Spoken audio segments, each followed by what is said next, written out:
Hi hello నమస్తే అస్సలాము అలైకుం అందరూ ఎలా ఉన్నారు అందరూ బాగుండాలని కోరుకుంటున్నాను. సాంబార్ అండి, ఇడ్లీ సాంబారు. ఎప్పుడు చేసినా మీకు కుదరటం లేదా, హోటల్ స్టైల్‌లోకి రావడం లేదా, అయితే వీడియో మీ గురించే. ఎక్కడ స్కిప్ చేయకుండా వీడియో మొత్తం చూడండి. అలాగే ఫస్ట్ టైం ఎవరైనా నా ఛానల్ చూసేవాళ్ళుంటే లైక్, షేర్, సబ్స్క్రైబ్ చేసుకొని బెల్ ఐకాన్ క్లిక్ చేయండి. వెల్కమ్ బ్యాక్ టు గౌసెరఫ్ యూట్యూబ్ ఛానల్‌కు.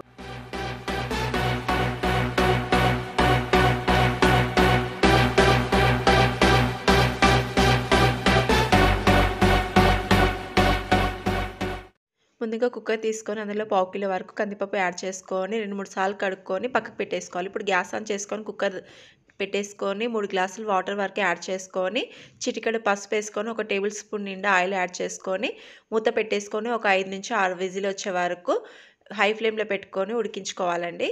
ఇట్లా విజిల్ మధ్యలో ఒకసారి చెక్ చేసుకుందాము. ఫస్ట్ విజిల్ అండి, ఇది లాస్ట్ విజిల్ వచ్చేటప్పటికి మళ్ళీ చూపిస్తున్నాను. ఈ విధంగా 6 విజిల్ వచ్చిన తర్వాత పక్కకు పెట్టేసుకొని అదే గ్యాస్ మీద ప్యాన్ పెట్టేసుకోవాలి. ప్యాన్ హీట్ అయిన తర్వాత 6-7 వరకు ఎండుమిరపకాయలు తీసుకోవాలి. ఎల్లిపాయలండి 5-6 వరకు తీసుకున్న, హాఫ్ టీ స్పూన్ జీలకర్ర, హాఫ్ టీ స్పూను మిరియాలు, హాఫ్ టీ స్పూను శనగపప్పు, హాఫ్ టీ స్పూన్ ధనియాలు, హాఫ్ టీ స్పూను మినపప్పు, హాఫ్ టీ స్పూను బియ్యం వేసుకొని దోరగా వేయించుకోవాలి సిమ్లో పెట్టుకొని. ఈ విధంగా కలర్ వచ్చేసిన తర్వాత పక్కకు పెట్టేసుకొని గిన్నె పెట్టేసుకొని 2 టేబుల్ స్పూన్ నిండా ఆయిల్ యాడ్ చేసుకోవాలి. ఆయిల్ హీట్ అయిన తర్వాత హాఫ్ టీ స్పూన్ ఆవాలు, హాఫ్ టీ స్పూన్ జీలకర్ర యాడ్ చేసుకోవాలి. ఎండుమిరపకాయలండి 1-2 వరకు ఇట్లా తుంచుకొని అందులో వేసేసుకోవాలి. హాఫ్ టీ స్పూన్ నిండా మినపప్పు వేసుకోవాలి. ఏ మినపప్పు ఉంటే అది యాడ్ చేసుకోండి. ఎల్లిపాయలండి పొట్టు తీయకుండా కొంచెం దంచుకొని అందులో వేసేసుకోవాలి. కరివేపాకు కొంచెము. అవన్నీ మొత్తం వేగిన తర్వాత క్యారెట్, టమాటాలు, పచ్చిమిరపకాయలు, ఆనియన్స్ అన్ని తీసుకున్నాను. ఈ విధంగా మొత్తం కట్ చేసుకోవాలి. చూడండి వీడియోలో ఈ విధంగా అన్నీ అలాగే కట్ చేసుకోవాలి. ఇప్పుడు అందులో వేసేసుకుందాము. గ్యాస్ సిమ్లో పెట్టుకొని వేయించుకోవాలి మొత్తం ఇవి.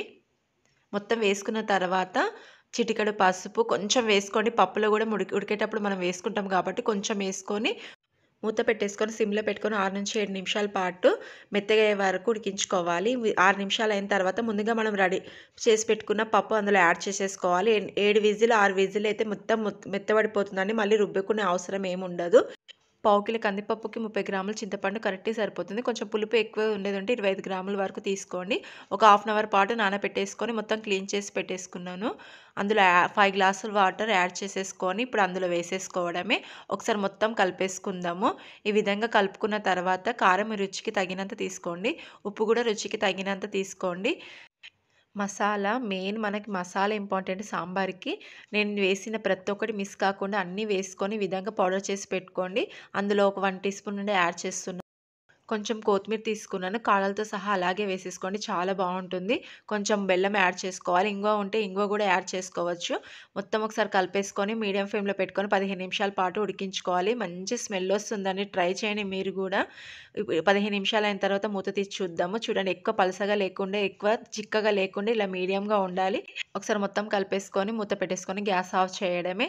అంతే అండి, చాలా ఈజీగా ఎంతో టేస్ట్ అయిన ఇడ్లీ సాంబార్ రెసిపీ రెడీ అయిపోయింది. పల్లి చట్నీతోని సాంబారు ఇడ్లీ వేసుకొని 3 కలుపుకొని తినండి, చాలా బాగుంటుంది. 2 తినేవాళ్ళు కూడా ఈజీగా 4 తినేస్తారు, అంత టేస్ట్గా ఉంటుంది సాంబారు. ఈ రెసిపీ నచ్చినట్లయితే ఒక లైక్ అయితే ఇవ్వండి. మీకు తెలిసిన వాళ్ళతో షేర్ చేసుకోండి. ఫస్ట్ టైం ఏమైనా ఛానల్ చూసే వాళ్ళు ఉంటే లైక్, షేర్, సబ్స్క్రైబ్ చేసుకొని బెల్ ఐకాన్ క్లిక్ చేయండి. ప్లీజ్ సపోర్ట్ చేయండి. ఇలాంటి ఈజీ రెసిపీస్తో ముందుకు వస్తుంటా.